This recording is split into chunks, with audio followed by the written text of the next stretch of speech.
Luke 23, verses 44b through 56.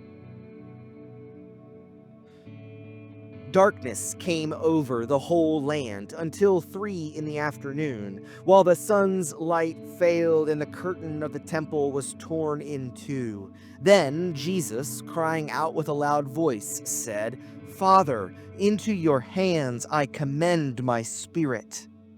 Having said this, he breathed his last. When the centurion saw what had taken place, he praised God and said, "Certainly this man was innocent."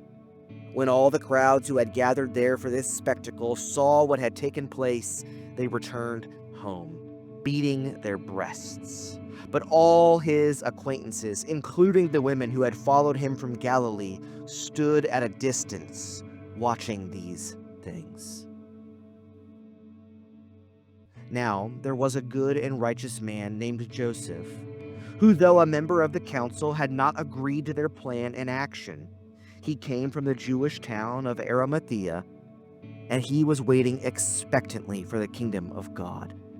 This man went to Pilate and asked for the body of Jesus. Then he took it down, wrapped it in a linen cloth, and laid it in a rock-hewn tomb where no one had ever been laid. It was the day of preparation, and the Sabbath was beginning. The women who had come with him from Galilee followed, and they saw the tomb and how his body was laid. Then they returned and prepared spices and ointments.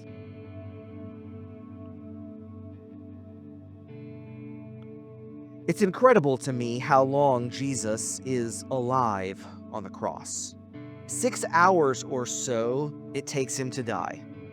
And yet, Luke wants us to see how Jesus is in control, even when he is supposed to be at the mercy of Rome. There is no frantic fear on the cross. Jesus was mocked as he hung on the cross for being unable to save himself. But in that final moment, Luke shows us that Jesus and God are the only ones who are truly in control. When Jesus feels the time is right, he musters one more breath and uses it to tell the world that it is God who holds the power over his spirit before dying. Jesus is quoting Psalm 31 when he says these words. The psalm is about David being rejected, and yet places his trust in God, even to the point of death. The psalm ends with the call for trust in God. Be strong and let your heart take courage, all you who wait for the Lord.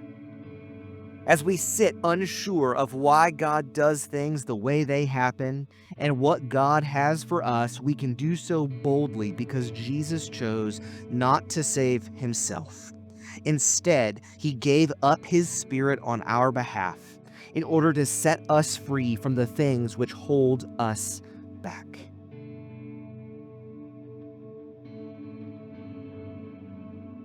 I know that it is hard in the face of Jesus' death, but let your heart take courage as you wait on the Lord.